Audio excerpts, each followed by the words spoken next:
Welcome back, guys. Dave from Daisy Graze and Helen. Tonight we're going to do just a quick little video on a questionnaire that basically does the rounds on YouTube on why they call it homesteading. It's quite an American thing, where we generally call it hobby farming for us, but all the questions are written for homesteading. But anyway, let's crack on and have a look at what they got.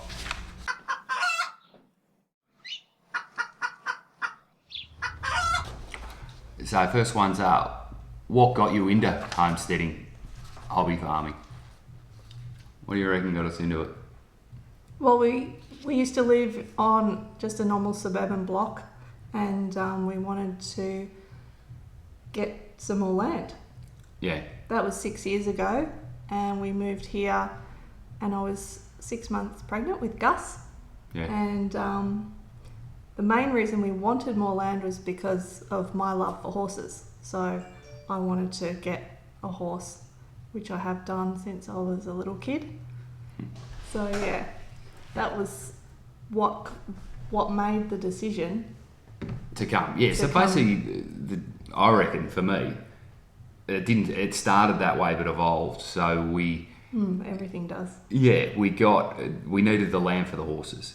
We weren't going to adjust and do all that stuff, so we got the land. Then you've got the land and you've got the horses, and you're like, ooh, I think we'll do a veggie patch. We've got lots of land. What Yeah. shall we do? Yeah. So it all just really evolved for us on how we did it. There was no set. We weren't sitting at our old house and went, guess what? We're hobby farmers. We're going to go buy a house. Yeah. It was just mainly, we needed more land for the horses. And that's a pleasure thing more than anything. I mean, the whole hobby farm's a pleasure thing. We don't turn $1 out of it. If anything, it costs us a fortune to be able to do it. Yeah, well, it costs us more than living on a quarter-acre block. Yeah. So, Because there's maintenance. Yeah, there's maintenance, all that type of stuff. Lots of work involved. So pretty much, that's how we got into it. Yeah. All right, so what else? What have I got? What's something you want to add to your home? I'm just going to keep saying homestead. Let's call it 2021. Because we What's don't that? have enough things. Well, we've got quite a bit going on all the time, so Yeah. one we haven't... Well, we just added... Sorry. No, you're okay. We just added to the farm last year in 2019 when we got the goats, and this year in 2020 we added the pigs. So I haven't really thought about 2021. Oh, I have. I've smashed it. So 2021 for me, there's a couple of bits and pieces going on around here. Well, the pigs will be going to freezer camp early in 2021. So we'll be down a set of animals. Our breeding program that we're working on for the goats hasn't sort of planned out as well as we'd like. Mainly just we got $2. So we're sort of still at the same place we were at last year with that. So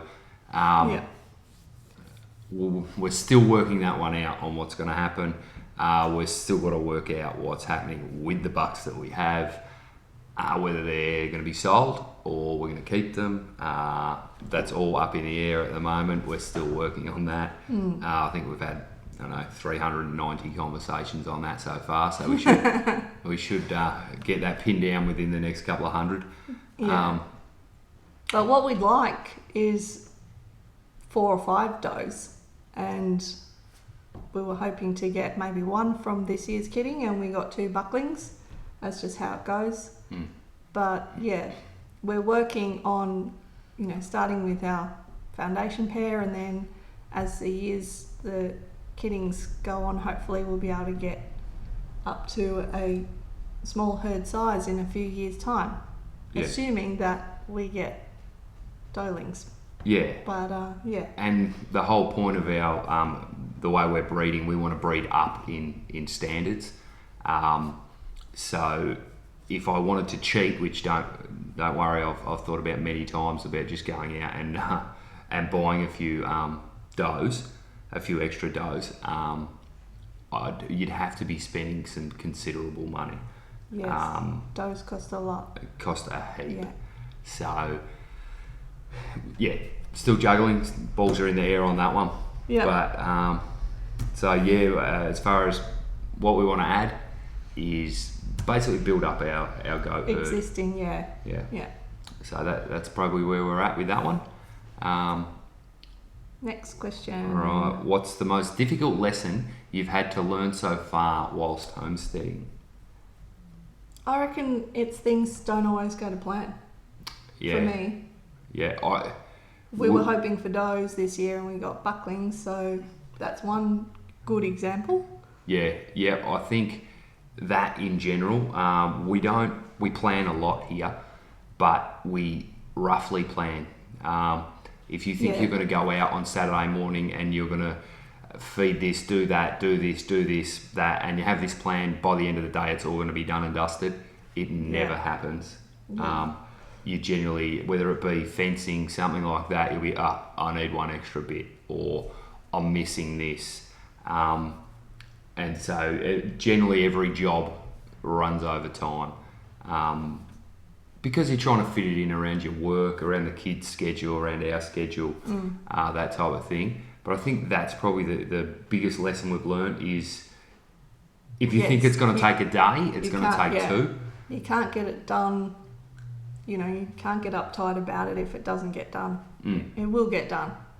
So, yeah, probably that. And one of the things I've got to work on is finish a job. Don't get it 99% done. And then you never go back to it. Yeah. You're a big one for starting 5 things as well. All right, calm down. So, that's probably. I think there's on that question. We could probably go for 20 minutes about what we've learned. Yeah. Your favourite chore on your homestead? Your favourite chore? As soon as you put the word... It's feeding the animals, really. Because all the other stuff is work. Yeah. Isn't it? Yeah. Or in the garden. I like to do stuff in the garden. Yeah. I'd probably be chores. As soon as you put the word chore, or for Aussies a job, I don't see that much pleasure. No one goes, going out to pick up horse poo, wool. But there's a sense of, you might be going to feed the pigs or make sure they've all got water. So you'll go down and instead of just getting the hose, jamming it in a bucket, fill it up, walk off, you generally spend, I do anyway, 10 minutes down there. I talk to them. They never talk back. It's a little bit rude. But that's what you do. That's what I get the enjoyment out of, if you will. There's no... there is a lot of time wasting because you do go down there to do a job and you're like, I'm just going to go see the goats. And you spend 20 minutes with the goats, playing with the goats, and go and see the horses, and then you spend another 20 minutes patting the horses, and before you know it, you've been gone 45 minutes for a 10-minute job. I think goats, for me, are the biggest time waster. I can go down and, like chickens for me, there's no time wasted there. You go down, you open the door, you check their feed, whatever it is, out of there. Yeah. For me, I just want to see how many eggs we got. Horses, I'll have a chat to. Well, you know what I mean. But goats, I'll even sit down on the ground and have them jump all over me and that sort of stuff. So, that's probably that. As far as chores go, and enjoying them, it's more not the chore you're doing; it's the sideline, how you just sit around and chill. So, all right. Your favourite thing to grow?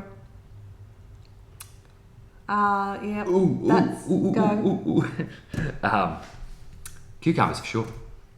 And it's not the growing side, I suppose. For me, I like cucumbers. Yeah. And I like corn. So maybe I was corn going to say as well. corn. corn and pumpkin. Anything that we Yeah. enjoy eating. Oh, I like growing snow peas because that's about the only thing that will grow in winter. Yeah.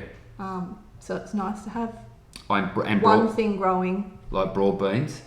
As far as they're just Yeah. easy, like you put them in, don't worry about it, mate. You've got broad beans. Yeah, the easy stuff, I guess. So yeah, we find it quite easy to grow corn, beans, peas, pumpkin, all of that kind of stuff here. It's what do you love about the homesteading community? Well, to be honest, we're not really in it yet. We've felt out for a couple of people as much as a day ago, and that's about it. And the people we've spoken have been lovely. We do have something in the works, which will probably come out next week. Maybe a slip one for Wednesday or something like that. On something we're going to do, and hopefully that does open up a couple of, not doors, it's more just to be able to, know some people in the same environment as you. So, yeah. And you always have, not problems, but you always, what do you think we should do there? It'll be really good to be able to, ask others that have either dealt with it or sort of know where you're at. So that'll be pretty cool. Number 7, what's your favourite meal you make? Go on. Well, the one... alright, the one I make would be steaks. When we do steaks, that's my gig. I do them out on the pellet smoker. And they're good. They're pretty good. Yeah. But we're going to use that more because we just got it not long ago. Yeah. And we use it obviously in the summertime, and that's just started. So yeah, we'll use it way more now. But so you'll get to make lots of things. We'll see. But so what's your favourite meal you make? I don't know. There's a lot. I like the easy ones like lasagna and that sort of stuff that everyone likes. The kids love it. Now the whole thing is the favourite meal you make. Okay, that's cool. Favourite meal I eat would be Sunday roast for sure.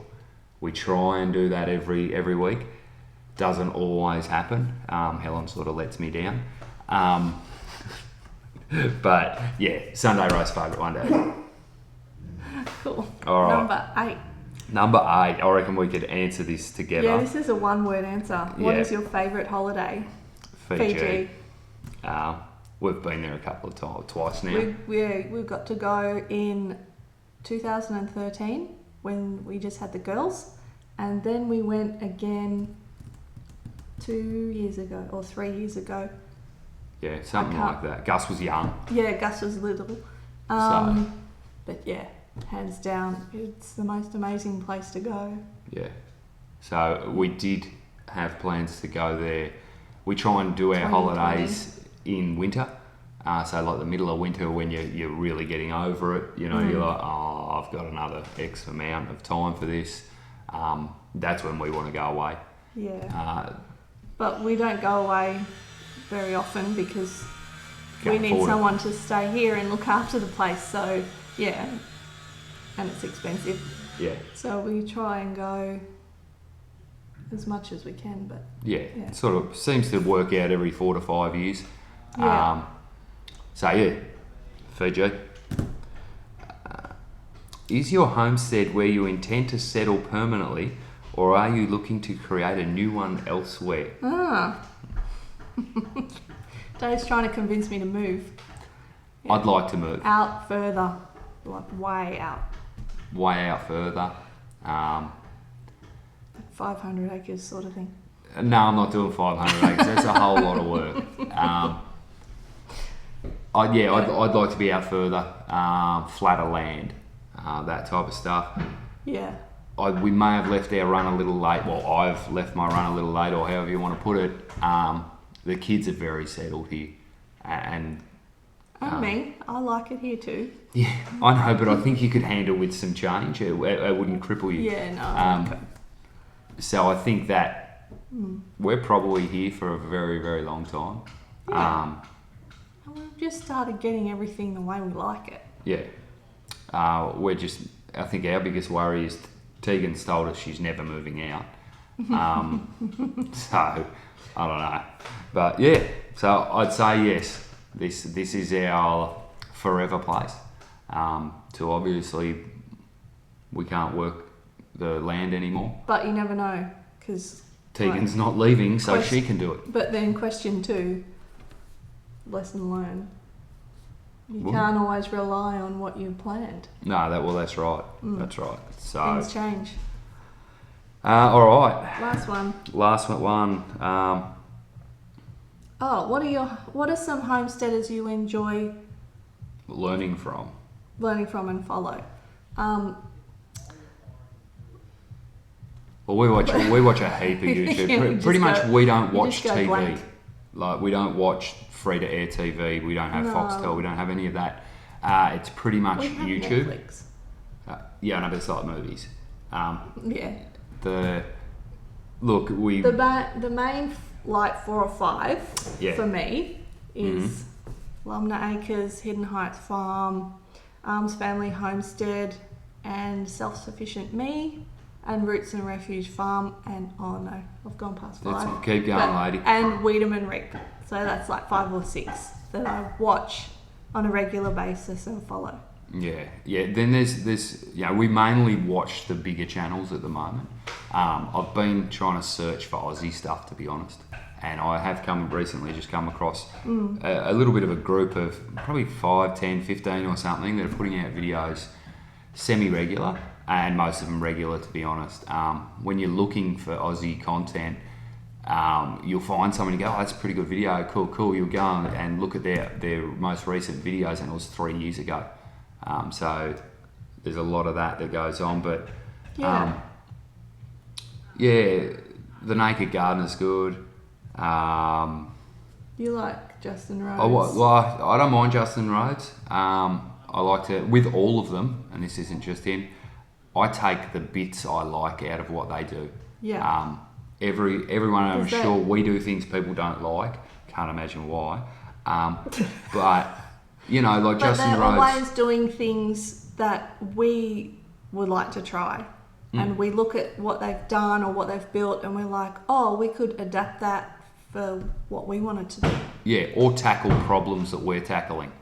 All right, guys, thanks for joining us. Just a quick little 10-question thing that floats around YouTube, and we thought we'd give it a go today. Yep. I hope it gives you a little bit of an insight onto why we do what we do. But yeah, if you enjoyed the video, give it a big thumbs up. Chuck a comment down, guys. It really helps us out when you put comments in. And we'll get back to all of you. Let us know what you're doing over at your place. Yeah, I'd love to hear. I know there's one person that watches, a subscriber, if you will, and I'm really interested to get over to their place and check out their veggie patch. Yeah. They have been Looks doing amazing. Heaps. So, subscribe, like, share, all that gear. Thanks for watching. Bye. Sorry for all the banging, but we've got some dudes here working, and we're running late on getting a video out. So you guys have got to listen to people smacking wood. But smacking wood. Smack it wood. Smack that wood. All right, might have to cut that out.